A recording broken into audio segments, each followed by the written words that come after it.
At the age of just 26, he founded what would become the second largest boutique hotel brand in the world. He's also a teacher, traveling philosopher, and New York Times best-selling author.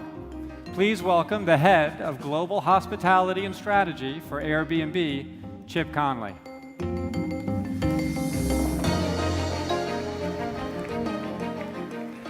Thank you.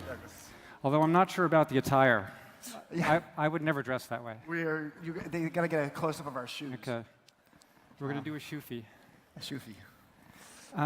And I did want to ask you, traveling philosopher, does that pay well? It doesn't pay at all. Okay. I think sometimes when we travel, we let our minds wander a little more, and sometimes I write blog posts after traveling that I would never have written after leaving the Airbnb headquarters. So travel can actually open the mind. So I'm always grateful when we have these amazing speakers come to our conference. We've got some incredible people here over the next couple of days. But I'm especially grateful for you being here because you have an event going on that you're organizing. I have a sense of what's involved in putting together a small conference. So you have the Airbnb Open, which kicks off on Friday. Kicks off this Thursday. We didn't plan this ahead. The Phocuswright and Airbnb Open were going to be here at the same time. It just so happened that we're about 7 blocks away on South Broadway. I created the Airbnb Open. It was sort of my brainchild a few years ago. Our first one was 2 years ago in San Francisco. We had 1,500 hosts from 40 countries. Last year it was 5,000 hosts from 110 countries in Paris. And then we'll have 15,000 people this year from over 100 countries. And the real premise is that we are awash in URLs, and we need more IRL experiences, which is in real life experiences. And we have a pretty passionate community of 100 million people now, and to create an annual event that allows them to come together and share best practices as hosts, and this year allows some of our super guests who basically travel the world exclusively using Airbnb to share their stories is a powerful experience. And the more passionate our community, the more collateral benefits we get from that. Well, what's interesting is you position it really, it's more of like a festival or a celebration. Yeah, it's a festival. It is TED meets the Sundance Film Festival meets Burning Man. So it's an interesting 3-day mashup of different elements that's more than just a talking head conference. So I want to switch. Nothing against talking head conferences, but I think the idea is that if you're going to bring people together, you really want them to have insights. We have some good heads here. No, listen. This is as good as it gets when it comes to travel insights. So I want to switch gears a bit. I want to ask you about something that's been, I think, a very emotionally charged issue over the past week and a half in this country.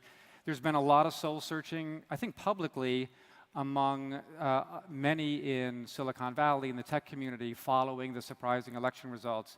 I'd just love to get kind of your take. What are people, the executive team at Airbnb, saying? What was the reaction? What do you think it means for Airbnb and travel? Ronald Reagan talked about the morning in America. It's morning in America. Well, last Wednesday morning was morning in San Francisco with a U. Morning as in morning. But I think that people have kicked back to sort of say, let's give this time. I think Donald Trump is a hotelier. He is a pragmatist. One of his chief... That's not the way everybody would describe him. I but agree. He was, I think, leaders are the emotional thermostats of those they lead, and the higher you are in any organization, the more you influence the temperature or the climate. He, from my perspective, and speaking for myself here, created an awful climate for the political cycle that was this last presidential election. But having said that, I do think he's a pragmatist. And Peter Thiel, very high-profile person, one of the few people in Silicon Valley who did come out for Trump, happens to be one of our early investors at Airbnb. So I do believe that Mr. Trump will be thoughtful about the idea of home sharing. As we have seen, frankly, in many markets, Republicans have actually been more thoughtful about it or open to it than at times have Democrats. So overall, good for travel? Don't know yet. Hard to say. 60% of our Airbnb travelers are people traveling across a border, international travelers. So if the world becomes more balkanized and people feel like they can't do international travel as well as they used to, it hurts us more than most. So we particularly will keep an eye on that. So a big topic of discussion around Airbnb, of course, is hotels and the impact of hotels. This is a totally new question, right? You've never had to deal with before, right? Never come up. So you're a hotelier. You still own several hotels, I still own a dozen hotels, yep. A dozen hotels. So if you were a hotelier, and which you are, we just established that. Yes. In a city where you are potentially being impacted by what's happening, the growth in Airbnb, what would you do? How would you respond? Well, first of all, I think one of the fallacies is that we're directly competitive. We can be for certain kinds of travelers, but Smith Travel Research did a full study that they announced in February, just looking at Manhattan, and then they've done it for about a dozen other cities since then, and they've seen almost no impact of Airbnb on RevPAR. Well, but I think a lot of people have debated the findings and the conclusions of that study, and we have some work that we've done which suggests that there is some impact and a lot of discussion too. I'm not saying. What I'm saying is this is not a zero-sum game. You know, what we know is 30 to 40% of our travelers would not have taken the trip or would have stayed with friends or family for free. So that's some increasing of the pie. There's another collection of people. In Manhattan, 60% of our travelers are staying a week or longer. 16% are staying a month or longer. That's not people, that's room nights. So, but someone staying 30 days or longer is not competitive necessarily with a hotel. So what I will say is that's my point of view on that. As a hotelier, if you were to ask my advice of what I've learned in my almost 4 years at Airbnb, is that what you were looking for as well, or no? Yeah, well, what would you do? Like, what would you recommend hotels do? Well, if you were in their shoes. I mean, you have been in their shoes. I'm a boutique hotelier for 30 years now, created 52 boutique hotels. I would just say the first lesson doesn't come from Airbnb, but I think we've just accentuated this lesson, is that think outside the four walls of your building, and travelers want to live like a local. Boutique hotels showed that. Airbnb showed it even further. People want to have a localized experience. Figure that one out. It's not too difficult. There's lots of ways you can actually do that, whether it's the art in your hotel or what you do in your lobby or how your restaurant attracts locals. Secondly, in terms of specific advice for hoteliers, I would also just say, look, when you're optimized for mobile. Now, I used to say optimized for digital, but the truth is, most of the people who are looking at Airbnb today are looking at it on mobile. And that's true of your hotels. But when you have a web designer come in and show you all of the beautiful things they're going to do for you, they almost always show it to you on a laptop or on a big screen. They don't show it to you on mobile. And then the people who are looking at it, your customers, are looking at it on mobile, and it doesn't translate well. So optimize for mobile. Thirdly, for specific hoteliers, just know that leisure travel, people combining business and leisure, is growing. But there's another phenomenon that we've really been able to surf the wave of, which is digital nomads. People staying for extended periods of time, a week to 3 months. If you're going to stay for a week to 3 months, where do you stay? Airbnb. So how do you actually create a certain number of your hotel rooms such that they're more appropriate for someone who needs to stay for an extended stay?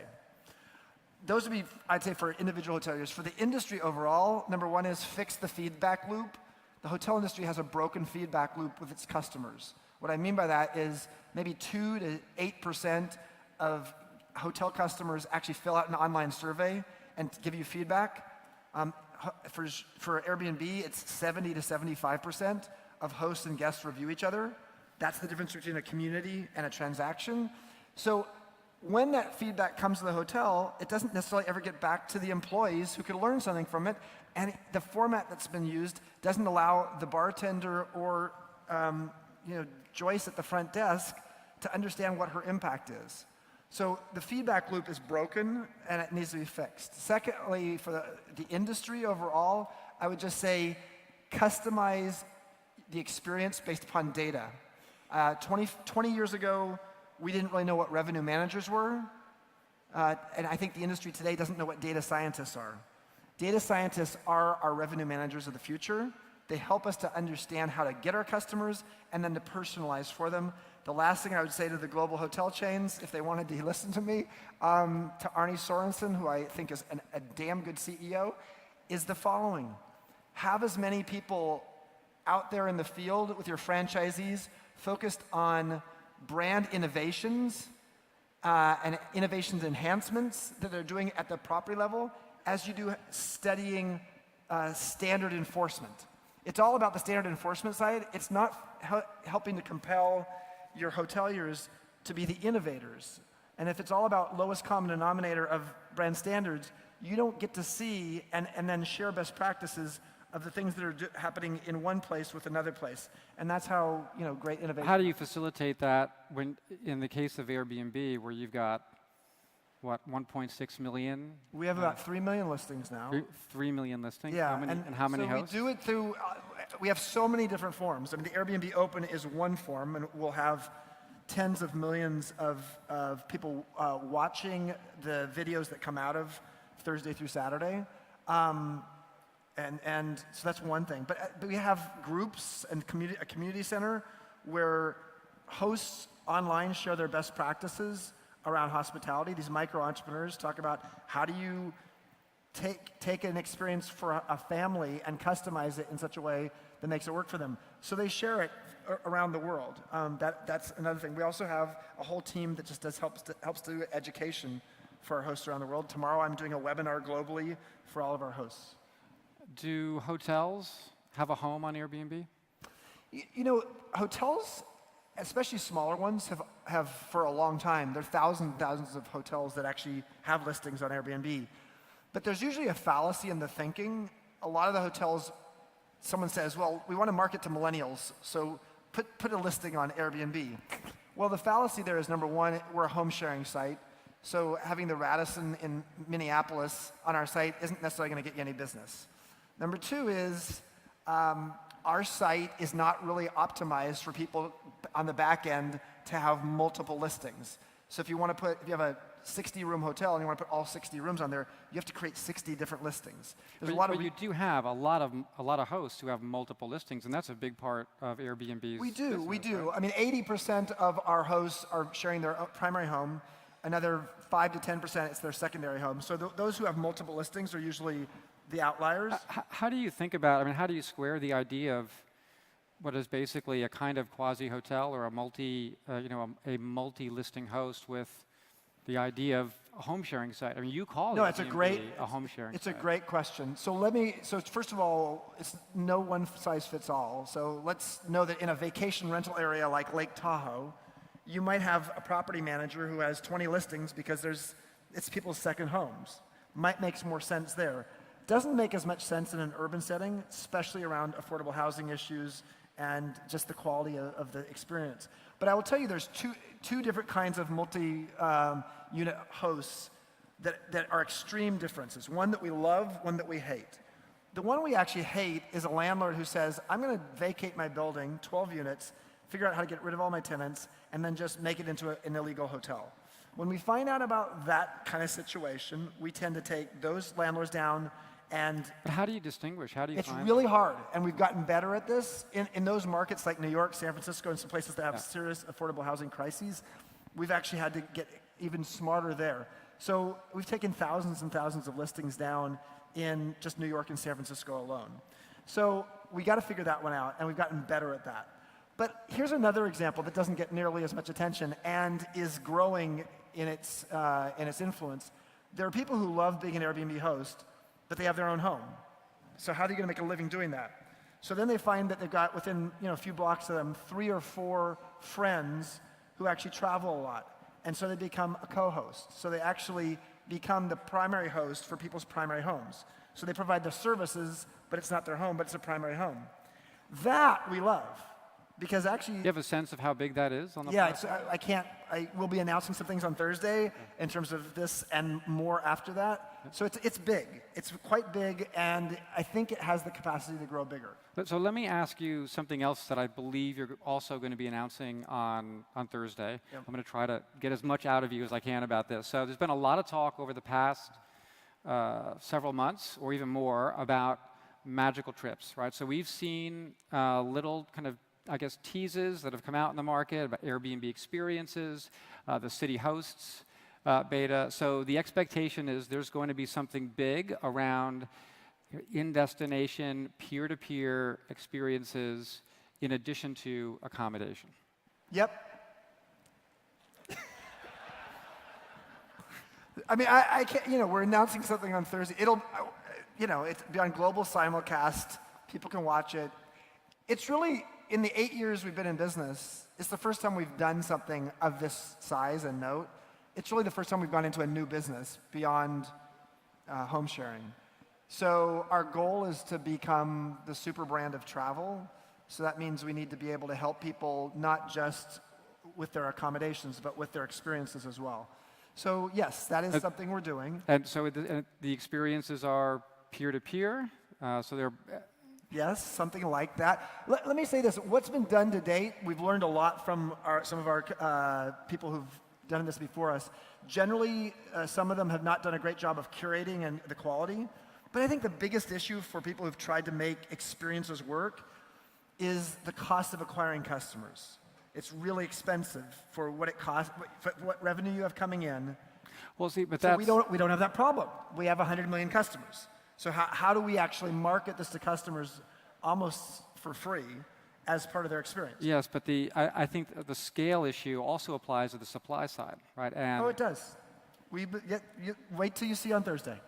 so We're can going to we- start small, though. Let me just be clear. We're starting small, and we have some really good thoughts about how the roadmap allows us to scale to something larger. Well, okay, I don't want to leave this topic yet. We actually have a short video clip from an Airbnb commercial. Can we just play? It's like 15, 20 seconds. Okay. Or maybe we don't. No, I'm pretty sure. I'm pretty sure. Give us a minute, please. All right. Okay, so I think the key issue is there have been examples in the past of a peer-to-peer experience marketplace. I think you had a partnership with a company, Viable, a couple of years ago, I guess, as an experiment. We bought a company, Trip for Real, in Barcelona. So there have been lots of attempts, but no one has been able to really break this category out. So what can you do? What's going to be different about the Airbnb approach to this? Well, I do think, I hinted at it. I mean, the fact that we can acquire customers for this vertical of our business much more affordably is a huge piece of it. So I think that's part of it. But I also think the nature of the experiences, I think that the clip that you're going to show, let me maybe just say it after that. Do we have it ready? Okay, Ready? let's do Go. it. Do it. Don't go to Paris. Don't tour Paris. And please don't do Paris. Live in Paris. So, but the interesting thing about that, we played this at our conference in Dublin earlier this year, and we had the CEOs of Viator and Get Your Guide, Amusement up there. And one interesting comment they all shared was, great commercial, but Segway Tours are actually, pretty nice sellers. I mean, they do, pretty well with them. The travel world is big enough for us and the big bus tour company. So some people want the big bus tour company. I think what a lot of people want is the bespoke, unique, hidden treasure experience that they can't find in a guidebook and they have to ask their friends about. And that's what using technology and a community as large as ours can allow us to offer to the world that hasn't been offered yet. So I think, Segway tours are not going away, big bus tours are not going away, but there's, just like their home sharing, there was a demand for it.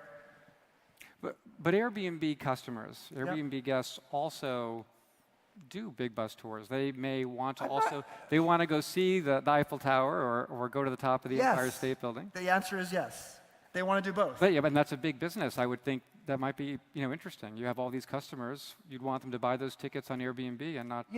We don't want to be a transactional business. Most OTAs are transactional businesses. We would like to be a transformational business because the margins are better.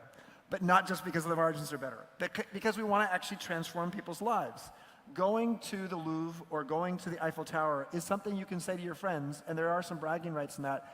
But actually going to a perfumery on a back alley you would never have found if you hadn't had our experience, or having dinner with a collection of people in Paris, locals as well as other travelers who have similar tastes and interests as you, that's the kind of thing that people remember for a lifetime. So, no big bus tours on Airbnb. Not yet. Flights? I'm not talking anymore. So let's go to the next question. One more question. Yeah. We had a fantastic panel here 2 years ago, which I moderated, but it was fantastic, not so much That's because why. of me, but we had some of the smartest minds in investing in travel. Joel Cutler and Brad Gerstner in particular talked about how do you identify the disruptive idea. Joel likes to use the word orthogonal, I think. Like, how do you identify that standout disruptive idea that could be the next big thing, as opposed to just another crazy idea, something that's outside of the box? Well, so I guess your question is, how do you notice a disruption? And so, and how do you, you're been at Airbnb for 4 years, but. Well, let me tell you this. When the founders first approached me and said, we want you to help us create a hospitality company because we're a technology, we have two legs of the stool. We got the design piece, we got the technology piece. Nobody in our building knows hospitality or the travel industry, but I didn't get it. I didn't really understand what they were talking about because I was an insider.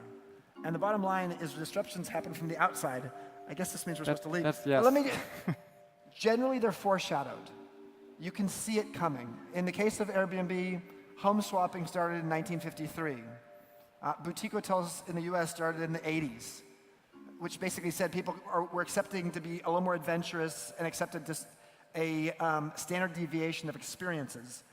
And VRBO and Craigslist both started in 1995 for second homes and for people renting extra bedrooms in their own home.